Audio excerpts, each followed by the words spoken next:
today. It goes down this Saturday night when the UFC makes its return to Atlanta, Georgia, where in the main event, the former welterweight king, Kamaru Usman, returns to the octagon against Joaquin Buckley. Also, what about Thug Rose? Thug Rose, as Rose Namajunas makes her return against Miranda Maverick.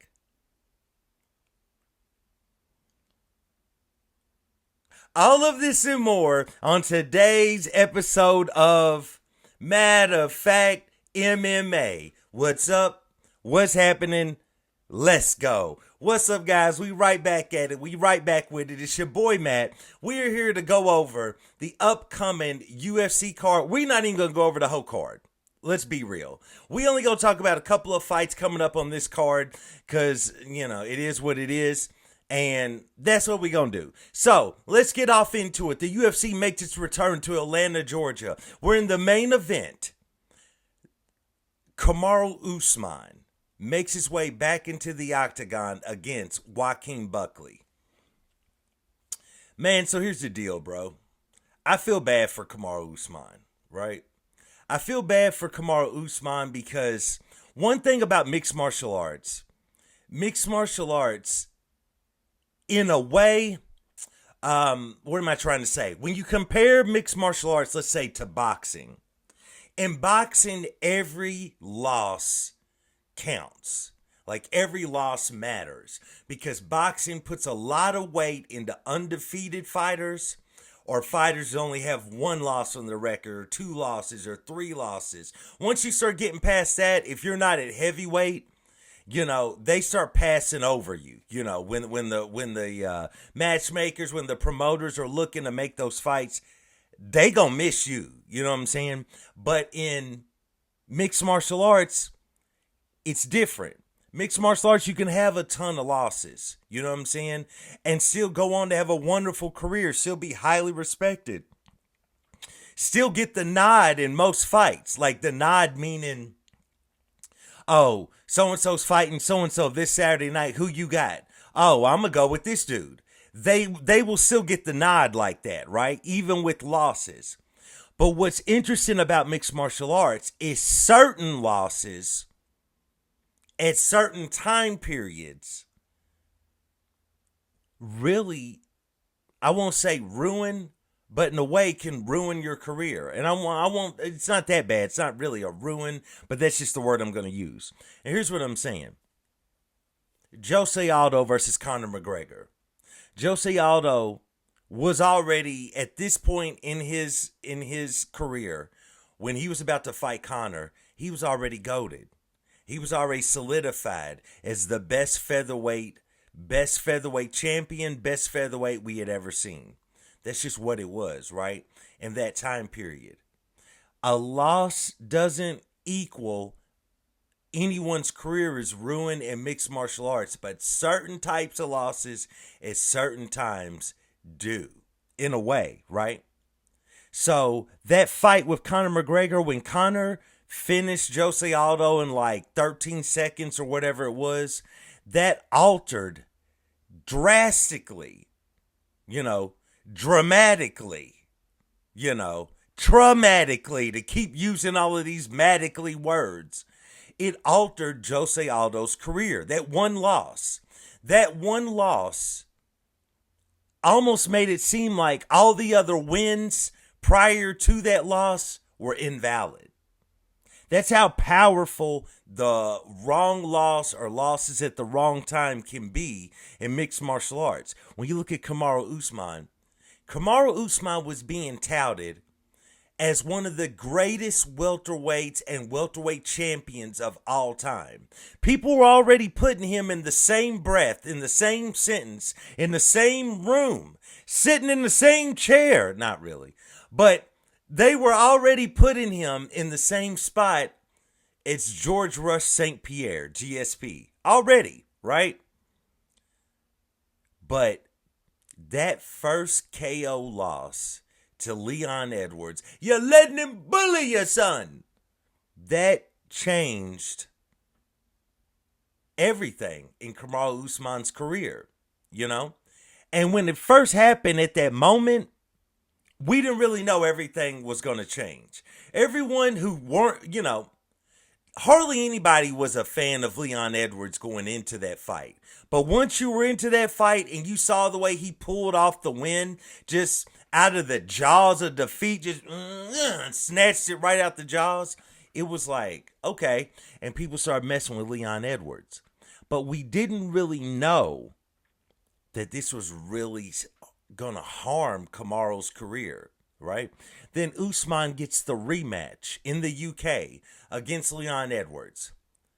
Okay, so the first fight, he looks completely dominant, but he gets caught by a head kick, you know what I'm saying, from Leon Edwards. The second one, Usman had moments, but it was quite clear Leon Edwards won that fight 3 rounds to 2, if not 4-1, right? And that's been the story for Kamaru Usman, right? So the same way that when Jose Aldo lost to Conor McGregor, a newer generation of fans just looked at Jose Aldo like, my dude, like, this is not the one. Like, he ain't the one. All because of that one loss. Those 2 losses to Leon Edwards somewhat did the same for Usman, right?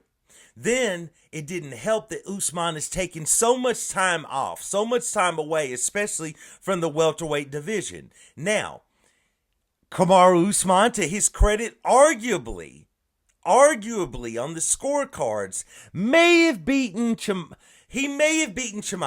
He might have beaten Khamzat Chimaev. Okay? So randomly, the UFC's having issues with people pulling out of fights. They just pull a fight out of a hat, a rabbit out of a hat, and they name a number, pay Kamaru Usman that number. He goes up to middleweight, and on short notice, he sits in there with the wolf Khamzat Chimaev. And arguably, may have beaten Chimaev 3 rounds to 2. However, the nod went toward Chimaev by those judges on that night. So you're like, okay, Kamaru's stock is back. You know what I'm saying? We're back, baby. The stock was back in Kamaru Usman, right? But then he never did anything with it. Like, how long ago was that? It feels like a lifetime ago. A literal lifetime ago when he fought Khamzat Chimaev. He never did anything with that good cachet. That good stock that he had created by taking that short notice fight and possibly beating Chimaev, right? So after letting all of that fizzle out, all the momentum go away, he's back now. He's back in there. He's against Buckley. And I'm just going to get right to it. I ain't going to hold you.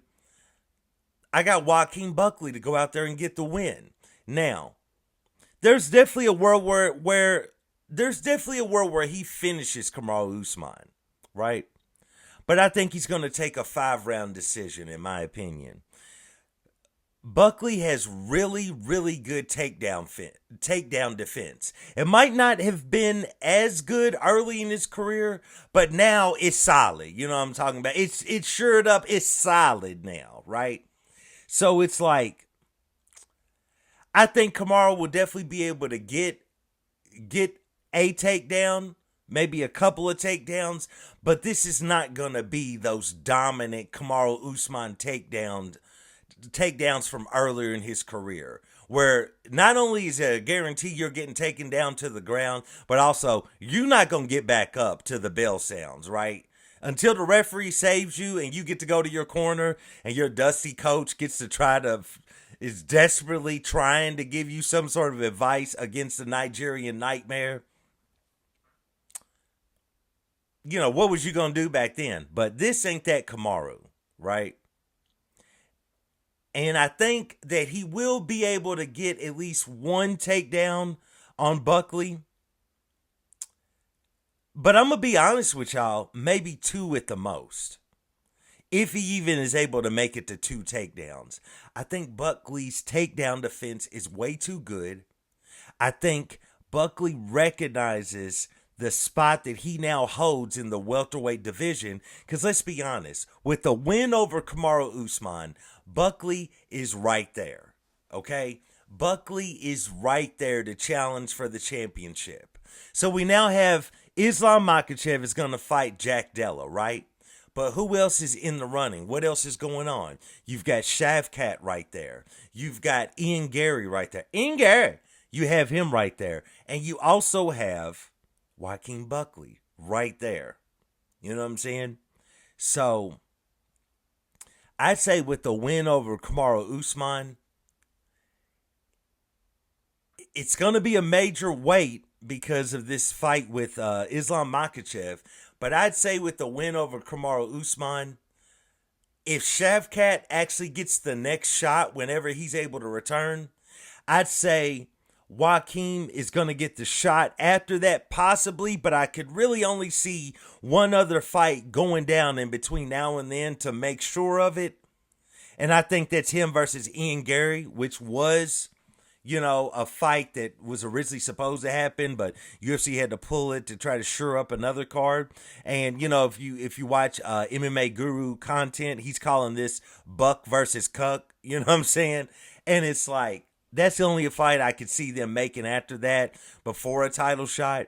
But man, Buckley's right there. And I think Buckley goes out there and gets the job done. Again, I could definitely see a finish, but I don't think he's going to finish him. I think it's going to go to a 5-round decision in which, for the most part, Joaquin is going to dominate. I don't think he's going to literally dominate Usman, but I think striking-wise and just staying sharp and staying ahead in significant strikes, I think Buckley goes out there and gets the win. Now let's talk about the co-main event, where Thug Rose Namajunas, steps in the octagon with the Maverick,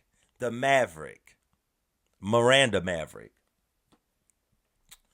Man, I don't really know what to say about Rose Namajunas, So I'm about to start this series on my channel called Low Key Legends. You know what I'm saying?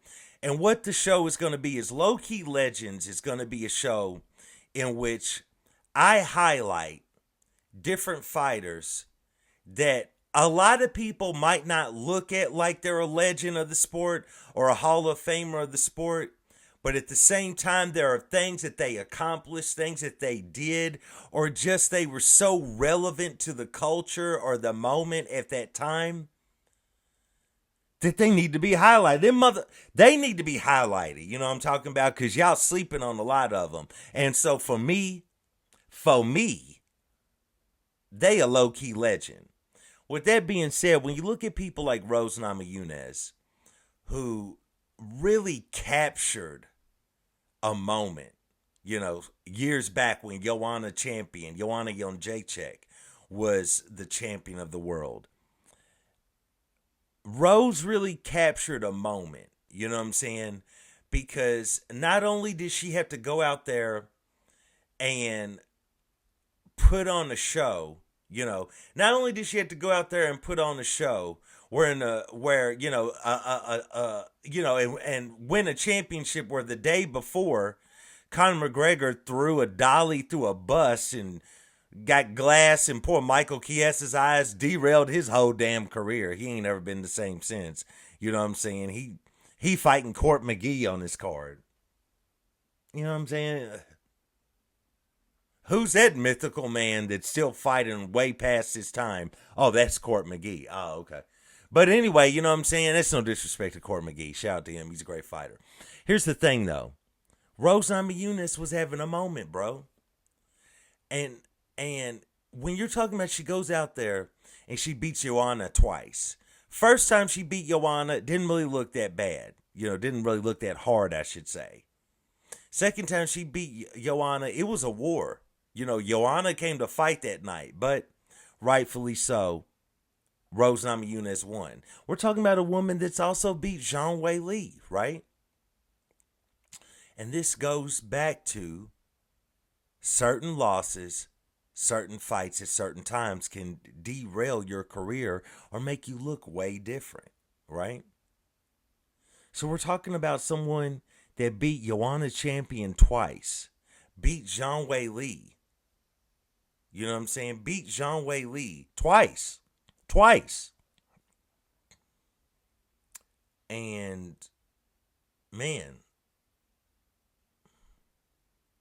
when you think about it, the loss of all losses to Carla Esparza kind of derailed her career.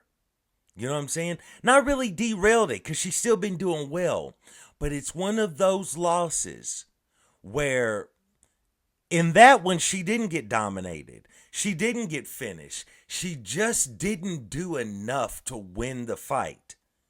And there wasn't much of a fight at all because Carla Esparza ain't get ready to go out there and do too much or nothing. You know what I'm saying? Shout out to her, two-time champion. But Rose just didn't do enough and then was very idiotic and dim-witted, to pull out two quality words. Afterwards, she couldn't believe she had lost the fight on the judges' scorecards. And it's like, ma'am, you didn't do enough, right? And she's riding high with Trevor Whitman, right? Her coach. Riding high. Trevor Whitman had Rose Namajunas sharp and ready. Then you got Dusty Pat Barry, which I'm going to be honest, Pat Barry has been a stain on her career ever since they got romantically linked. You know what I'm saying? Let's be real. He's been a stain on Rose Namajunas' career ever since they've been linked together. And he still ain't put a ring on her finger. It's just a shame. It's a shame, bro. To tie up Rose Namajunas for that many years, and you ain't bringing nothing to the table. And now Pat Barry's ruining her career. Because once I saw Rose come to the octagon without Trevor Whitman, and now completely, fully, solely, Pat Barry's her head coach, I was like, she's cooked. Rose Namajunas is cooked. You know what I'm saying? Your one and only primary coach cannot be Pat Barry. It just cannot. Making them stupid faces. You the best. Like looking like a hairless DJ Khaled. Like, let's stop with all of that, bro. It's like she ain't been the same, man. When she lost Trevor Whitman and when she lost to Carla Esparza, that changed her career drastically. And so now she's up a weight class where one could argue she's still good. She still fights well, but I'm not sure she holds the same stamina. I'm not sure she's got the same gas tank that she had. I don't think she's got the same gas tank she had down at 115. You know what I'm saying? I just don't think that she's got that, right? At 125. So at 125, by about the beginning of the third round, Rose is starting to look a little bit slower and a little bit tired. And that's generally what I see in Rose fights. If it's a 3-round fight, Rose is looking to get ahead on the scorecards in round 1 and 2. And round 3, she's tired and she's trying to coast all the way to the end, right? It's just a shame, bro. I may end up doing an episode. Who knows? She could be the first. I might have to make Rose Namajunas my first low-key legend. Because, of course, I'm not, it ain't like I'm the only one that's speaking about her legendary sass. No doubt Rose Namajunas is going to go down in the UFC Hall of Fame. She's a 2-time champ. But, man, it's just a shame. Because where she could have gone in her career, has she done a little bit more and not taken that loss to Carla Esparza, or had she kept Trevor Whitman as her coach, it would have been very, very different. Nevertheless, I'm interested to see how both of these fights are going to play out. Please like, subscribe, comment. Let me know who you're picking in both of these. Let me know what you think. And once again, I do want to thank you guys for joining me for another episode of Matter of Fact MMA. And I'll check you next time. Peace.